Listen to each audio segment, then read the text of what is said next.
Lise Barcellini est avec nous pour la revue de la presse française. Bonjour Lise. Bonjour Philomé. On commence par l'affaire dite de Karachi. On le rappelle, deux proches de Nicolas Sarkozy ont été mis en examen, Thierry Gobert et Nicolas Bazir.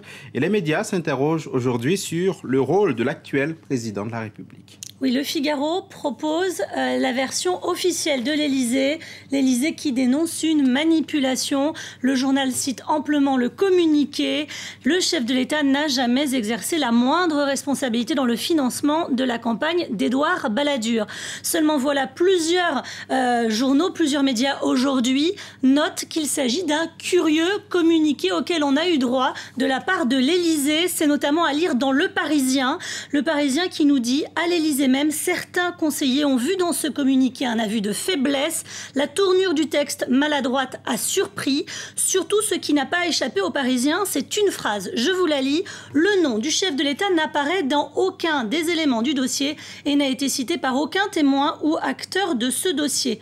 Problème, comment le président peut-il savoir ça puisqu'il n'est pas censé avoir eu accès au dossier vu qu'il n'est pas partie civile dans cette affaire? C'est complexe mais très intéressant. C'est aussi à lire sur lemonde.fr qui nous explique que des syndicats de magistrats dénoncent une violation du secret de l'instruction par l'Élysée. Christophe Régnard, le président de l'Union syndicale des magistrats, qui est un syndicat majoritaire, nous dit « C'est assez incroyable que l'Élysée reconnaisse aussi benoîtement qu'il a eu accès à des pièces ». Et dans cette affaire, on parle des femmes, plus précisément celles par qui le scandale serait arrivé. Oui, c'est à lire en une de François, la princesse qui fait trembler Balladur. Elle s'appelle Hélène de Yougoslavie, c'est la descendante du dernier roi d'Italie. Voilà pourquoi on la nomme la princesse. C'est surtout l'ex-épouse de Thierry Gobert, l'un des deux hommes mis en examen.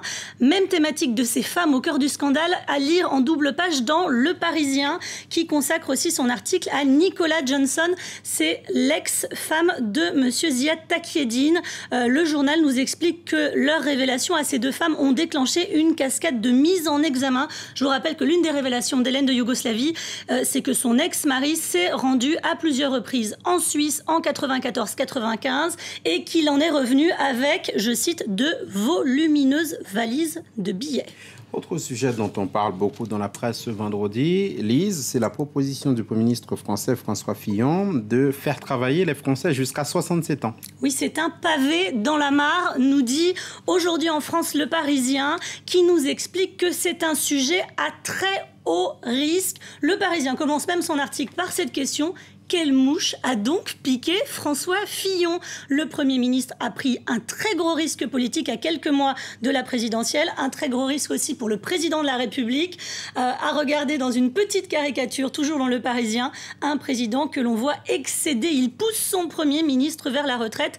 T'as tous tes semestres pour faire valoir tes droits à la retraite, toi, me semble-t-il. Dans la presse aussi, les commentaires des journalistes sur ces premières condamnations pour port du niqab sur la voie publique. Oui, la loi est entrée en vigueur le 11 avril dernier. À l'époque et pendant le débat de cette loi, ça avait fait couler beaucoup d'encre. Ce qui est intéressant aujourd'hui, c'est que très peu de journaux y consacrent un article. C'est quand même à lire dans Le Figaro. Ces deux premières condamnations de récalcitrantes donc, qui avaient refusé d'enlever leur niqab. Elles ont été condamnées à payer respectivement 120 et 80 €.